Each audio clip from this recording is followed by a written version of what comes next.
Research اعلیٰ حضرت فاضل بریلوی نے فرما دی ہے، ادھر ادھر نہ الجھیں، حضور کی ہر نسبت کا احترام کریں۔ ویسے بھی ہمیں ان سے فیض لینے کا حکم ہے۔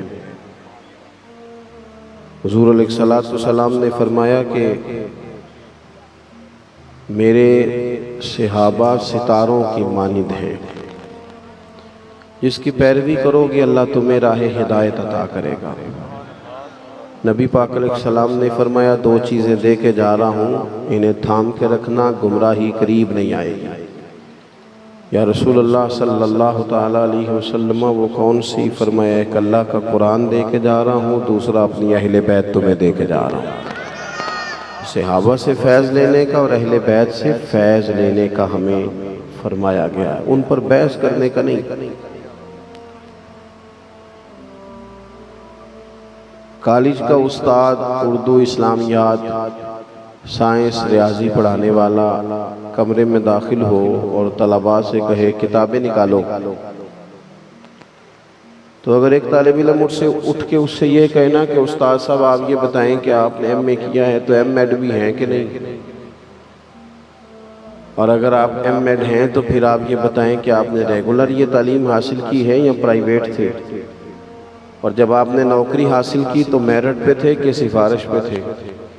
اسٹوڈنٹ اگر یہ سوال پوچھ لے تو استاد اسے پڑھاتا نہیں بلکہ کلاس سے نکال دیتا ہے۔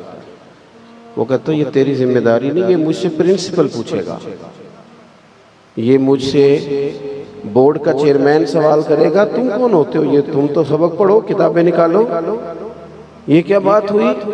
تمہارا منصب یہ نہیں، یہ مجھ سے کوئی بڑا بات کرے تو ہم تو صحابہ اور اہل بیت کے غلام ہیں، ہم نے ڈگریاں نہیں چیک کرنی، ہم نے تو ان سے فیض لینا ہے، ان کی باتوں سے خوشبو حاصل کرنی ہے، ان کے طرز زندگی سے اپنے دلوں کو معطر کرنا ہے، ان کے گھر دیکھ کے اپنے گھروں کو بسانا ہے۔ ہم اگر اس طرح الجھ جائیں گے تو پھر تو افکار و نظریات پر گرد جم جائے گی، پھر تو انسان جب شکوک و شبہات کا شکار زندگی گزارنے لگ جاتا ہے تو پھر تو وہ بیچارہ بے یقین ہو جاتا ہے، پھر تو وہ کیف سے سرور سے عاری ہو جاتا ہے، سجدوں کا نور، عبادتوں کی لذت، درود و سلام کا ذائقہ اس سے دور نکل جاتا ہے۔ تو ان سے فیض لے۔ اور دوسری بات میرے عزیز یہ یاد رکھیں کہ انسانی زندگی میں نا سانس لینے کی بھی بڑی ضرورت ہوتی ہے، روٹی کھانے کی بھی بڑی ضرورت ہوتی ہے۔ 24 گھنٹے بندہ سوئے نا تو اپنی ٹانگوں پہ کھڑا نہیں رہ سکتا۔ نیند کی بھی بڑی حاجت ہے، یہ جو ہمارا سانس اندر باہر جاتا ہے یہ اگر رک جائے تو بھی آزمائش ہو جاتی ہے۔ تو جس طرح ان سب چیزوں کی زندگی میں ضرورت ہے نا، اس سے کہیں بڑھ کر جینے کے لیے محبت کی بھی ضرورت ہے۔ گھر میں ہر شے موجود ہو نا، ساری اللہ تعالیٰ نے آسودگی، آسانی، ضروریات زندگی دے رکھی ہو، گھر میں ہر شے ہو، بس میاں بیوی کا آپس میں پیار نہ ہو تو ساری نعمتوں کے باوجود بھی گھر میں سکون نہیں ہوتا۔ اگرچہ لوگ سمجھتے ہیں کہ یہ ایک معمولی سی چیز ہے، لیکن آپ کی ساری زندگی کو وہ چیز ڈسٹرب کر دیتی ہے۔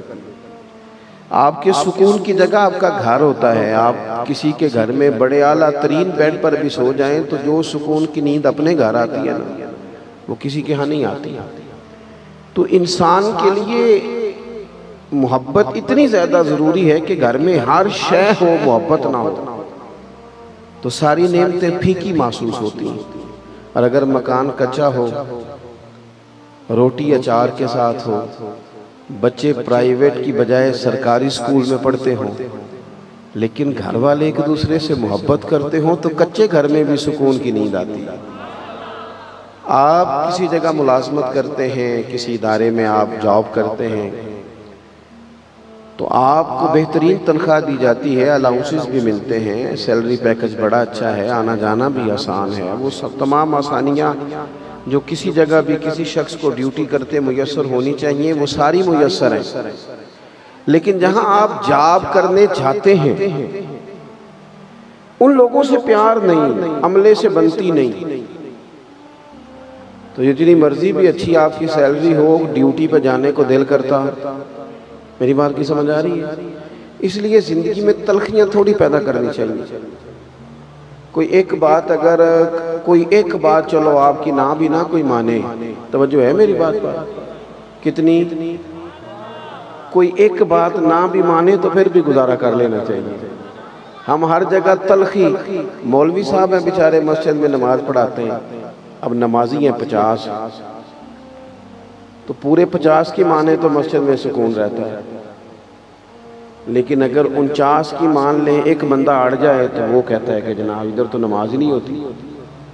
تو چلیں ایک بات چھوڑ بھی دیں، سب کی کیسے مانی جا سکتی؟ ممکن نہیں نہ ہوتا. ہم رائے نہیں دیتے، حکم جاری کرتے ہیں. جب مشورہ لیا جاتا ہے نا کسی سے تو اسے رائے دینی چاہیے، حکم نہیں دینا چاہیے. رائے دیں، رائے وہ ہوتی ہے جو قبول بھی کی جا سکتی ہے.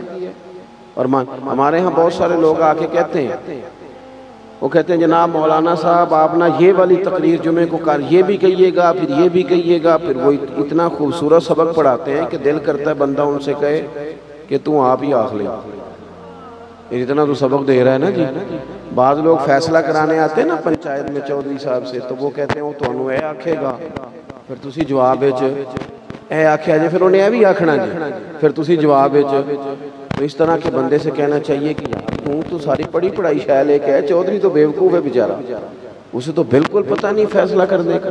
آپ جو کل میں ایک جگہ پہ تھا تو ایک صاحب مجھ سے کہنے لگے میرے امام نے یوں کیا ہے، وہ یہ خرابی کرتے ہیں، یہ کرتے ہیں، اس طرح کا مسئلہ ہے. تو میں نے ان سے کہا کہ یہ تو آپ کہہ رہے ہیں نا، اب آپ امام صاحب کو بھی لے کے آئے، میں ان کی بھی بات سنوں.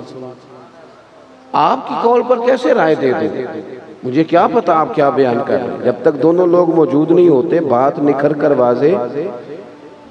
تو ہمارا یہ مزاج ہے کہ تلخیاں زندگی میں، تلخیاں پیدا کرنے سے حالات خراب ہوتے ہیں. تو زندگی میں محبت کی بڑی ضرورت ہے. لہجہ پیار والا ہو، آنا جانا پیار والا ہو، انسان اپنی طبیعت میں گنجائش رکھے. یہ جو ہمیں کہا گیا حسد سے بچو، عداوت سے بچو، بغض سے بچو، تکبر سے بچو، کینے سے بچو. اس کا کیا مطلب ہے کہ آپ کسی کا کینہ کریں گے تو اس کا نقصان کریں گے؟ جب آپ کے سینے میں کینہ ہوتا ہے تو جل تو آپ کا سینہ رہا ہے، سامنے والے کا کیا نقصان؟ اگر آپ حسد کر رہے ہیں تو تباہی تو آپ کے اپنے سینے میں، سامنے والے کو اس کا کیا نقصان؟ اگر آپ کسی جگہ تکبر کا شکار ہیں تو آپ پریشان ہیں، سامنے والا پریشان ہے. یہ تو جب ہنڈیا جلتی ہے تو اس کے اپنے کندھے جل جاتے ہیں، وہ کسی کا کوئی نقصان ہے. تو لہجہ محبت والا. اگر میں یہ کہوں نا